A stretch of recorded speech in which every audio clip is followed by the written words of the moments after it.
en otras épocas, sobre todo promovida por la Iglesia, y qué es lo que podemos aprender de ello, en relación sobre todo a este tema de la filosofía.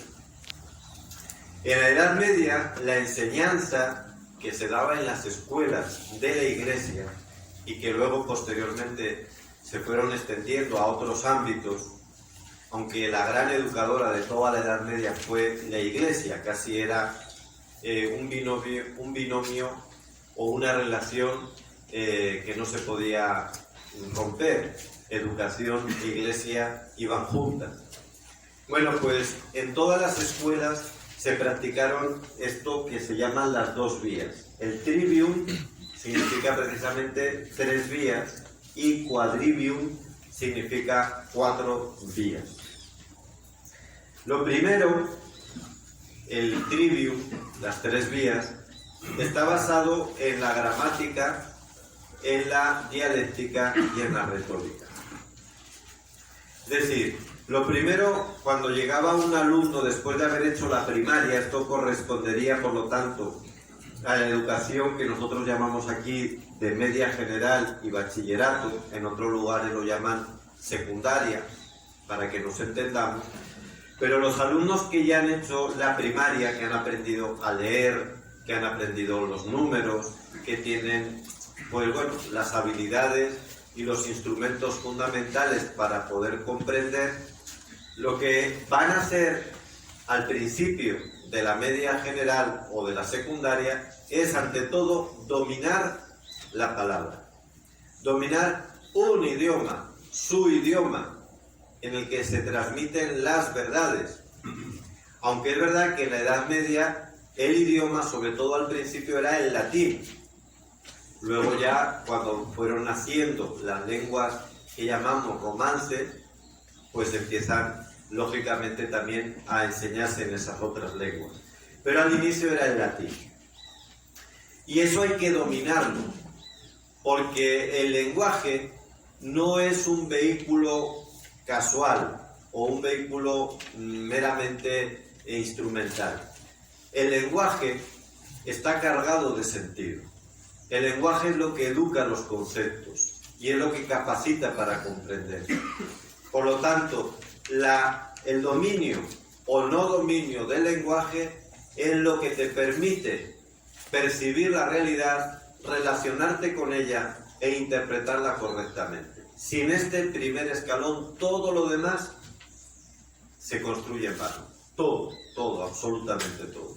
Por eso, un gran pedagogo de nuestro tiempo, Lorenzo Milani, el padre Milani, decía que la tarea más importante es devolverle la palabra a los pobres principalmente, porque es sobre todo a ellos a quienes se les ha robado el idioma. Bueno, pues este es el primer escalón. Luego viene la dialéctica. La dialéctica es la lógica, es el aprender a pensar, el aprender a razonar, el aprender que no todo es igual, que las cosas tienen un valor determinado, la realidad tiene un significado determinado y hay que darle pues su jerarquía en el orden real de las cosas.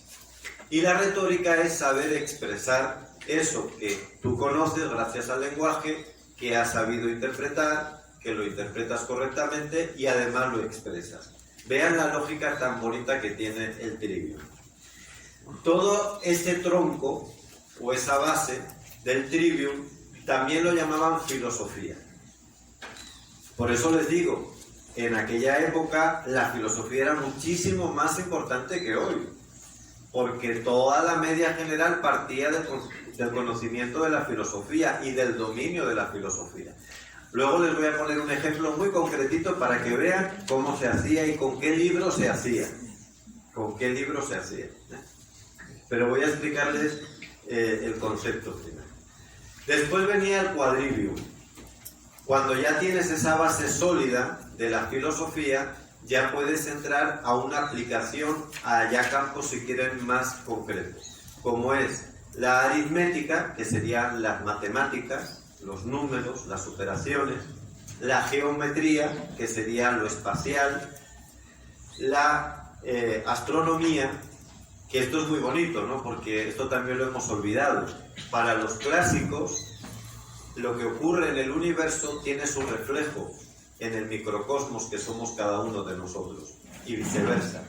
Nosotros estamos también interpretados en el universo, explicados en el universo. Por eso conocer la astronomía era muy importante y tiene una lógica filosófica, aristotélica, fundamental. Y por último, la música, que es otro tipo de lenguaje, es el arte, que también hay que dominarlo, y además la música también es matemática. Entonces ahí giraba todo. Cuando ya tenían estas 7 artes que se llaman liberales, esta palabra arte liberal también es muy bonito. ¿De dónde viene la palabra arte? Viene del griego arete, y arete significa virtud. A nadie hoy, con esta cultura que tenemos tan poco cultivada, se nos ocurriría decir que el arte es virtud. A nadie. En cambio, a los que tenían la filosofía aristotélica les salía espontáneo, porque Aristóteles, y esto es lo que se enseñaba en las escuelas medievales de la Iglesia, sabe que el verdadero cultivo tiene que ver con la virtud. Y si no hay virtud, no hay arte. Entonces, cuando ahora dicen que arte es, pues todo esto que ponen ahora y que además lo pagan, ¿no? Carísimo, los desnudos, los cristos profanados, la Eucaristía pisoteada, los cuadros en blanco o con un garabato, la música electrónica, y lo dicen que es arte. Es mentira. No, pero eso depende, no depende de nada. Depende de si es virtud o no es virtud, si cultiva el espíritu o no lo cultiva. Y no hay que tener miedo de decir eso, aunque te digan que eres alguien que no comprende la cultura, que me digan lo que les dé la gana. O sea, a mí me da igual lo que nos digan. Eso no es arte. Arte viene de arete, virtud. Y cuando se dice liberal, tampoco tiene que ver con el concepto liberal de hoy, de que cada quien haga lo que quiera. Liberal, etimológicamente, viene de gratuito, de libre. Entonces era el cultivo o la virtud libre, que te hace libre, que te permite escoger correctamente de acuerdo a la verdad, que eso es la libertad, no hacer lo que te salga en capricho, eso es esclavitud. Bueno, pues estas son las siete artes liberales en las que se educaba en la Edad Media. Qué diferente, ¿verdad?, a nuestros bachilleres y a nuestros estudiantes de Edad Media. De educación media, perdón, ya quisieran ellos ser de Edad Media, de educación media, que tienen 60 materias y que llegan al último año llenos de faltas de ortografía. No dominan la gramática. Que les haces un razonamiento sencillo y son incapaces de seguirlo, no tienen dialéctica. Que les pides que expliquen algo, que lo desarrollen, no saben desarrollar, no saben explicar. Ya no te digo el dominio de la aritmética, la geometría, la astronomía y la música. Bueno, eso ya es cuento chino, eso es ruso. Pues fíjense la diferencia. Y entonces ahora, para justificar la aberración que estamos haciendo, se pone de moda, aunque esta moda ya lleva 200 años, decir que la Edad Media fue oscurantista, que es un retroceso. Lo que es un retroceso, lo que es oscurantista, es lo que se está haciendo hoy en los liceos. Eso sí que es oscurantismo. Y en las universidades, incluidas las católicas, eso sí que es oscurantismo.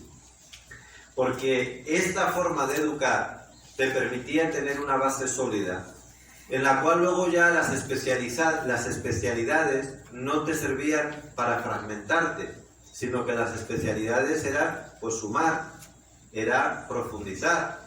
Pero hoy, como no tienes base sólida y te hacen creer que tu especialidad es lo máximo, lo que haces es estar incapacitado para entender el mundo, para interpretarlo y para expresarte. Y eso es lo que quieren, porque así nos tienen perfectamente dominados. Esta división, no crean que viene del siglo XIV o del XIII con Santo Tomás. Esto ya viene de Boecio, en el siglo VI. Y está incluso en Casiodoro, que lo hizo para sus monjes en el siglo V. Imagínense. hace 1600 años, ni más ni menos. Por supuesto, luego pues se podía seguir profundizando y era normalmente lo que se hacía en los grados superiores, que luego pasaron a ser la universidad. Y ahí se profundizaba fundamentalmente en teología, en derecho canónico, en derecho civil y en medicina. Estas eran las especialidades más importantes. Estoy seguro que alguno de ustedes está echando en falta algo en estas 7 artes liberales, que es lo religioso, lo teológico. Pero es que eso no era una materia más. Esa es, como se dice hoy, transversal. De arriba abajo, todo se explicaba con los grandes textos bíblicos y teológicos. No se circunscribía a una materia, a una especialidad, sino que era el texto básico, era el fundamento de todo. Es decir, se enseñaba el lenguaje de la Biblia y aprendían a leer con la Biblia y aprendían los razonamientos de los padres de la Iglesia y aprendían a expresarse como los grandes oradores eclesiásticos. No solo eso, no solo ellos. Pero voy a poner el ejemplo que les prometí. Las escuelas benedictinas, es decir, la gran reforma monástica o la gran fundación monástica que hace San Benito en el siglo VI fundamentalmente, y a partir de ahí toda la Edad Media, es la base de toda la educación, también de la contemporánea. Para ello vamos a fijarnos en unos monjes situados en Normandía. Normandía es la parte francesa que da pues hacia Inglaterra, por así decir, ¿no? Y ellos querían, esta abadía que se llama de Saint-Évreux, querían abrir un nuevo monasterio al otro lado del mar, es decir, en Inglaterra. Para ello cruzan efectivamente hacia Inglaterra y se establecen en una granja en la que, una vez acomodada la vida monástica, son presididos por un abad llamado Geoffrido. Y junto con el monasterio abren una escuela. Esto es lo que hacían siempre los monjes. Y así se formó Europa. Y así se formó la civilización más importante de toda la historia de la humanidad, que es la civilización occidental. ¿Y cuál era el plan de esta escuela, queridos educadores? ¿Cuál era el plan? Pues fíjense, seguían las horas litúrgicas. De nuevo, lo teológico y lo cristiano era el eje de todo. En la hora de prima, el monje Odón enseñaba gramática. ¿Con qué texto? Con Prisciliano, uno de los grandes literatos romanos. Prisciliano. ¿Qué bachiller de nuestro tiempo, cualquiera de los que están aquí presentes, ha leído jamás a Prisciliano? Si ni sabían que existía este hombre. Me entero. Uno de los mejores literatos. Esto es lo que leían aquellos campesinos, porque esta escuela se abrió en una aldea inglesa. No era para la élite, no era en la corte, no era en el palacio, era en la aldea con los más pobres, para niños y niñas. Esto de que las mujeres estaban excluidas es otro mito que nos han vendido. Niños y niñas pobres. ¿Y qué les enseñaban? Prisciliano. A la hora de tercia, el hermano Thierry enseñaba dialéctica. ¿Con quién? A Aristóteles. ¿Quién de ustedes ha leído a Aristóteles? Y aquí hay alguno que es hasta doctor, o máster en no sé qué, graduado en no sé cuál. Y un niño campesino inglés aprendía la dialéctica o la lógica con Aristóteles. A través de un monje que además apenas hablaba inglés, por lo tanto se lo tenían que explicar en latín. Con lo cual sabían su lenguaje, el inglés y el latín. Y a la sexta, otro de los monjes, Guillermo, impartía la retórica. ¿Con quién? Con Cicerón. Cicerón, el gran retórico romano y quintiliano. Y a la hora nona, el maestro Gisleberto exponía en latín la escritura, que por lo tanto no estaba reservada a eclesiásticos y a letrados, como hoy se nos quiere hacer creer. En el siglo XI los benedictinos enseñaban la escritura a todo el pueblo, hombres y mujeres, a los pobres. Quitémonos tanto tópico que incluso nos han enseñado en colegios y universidades cristianas. A la Abad le correspondía la predicación que imparte en su sufrido inglés, mientras en las clases se alternaba francés, inglés y latín.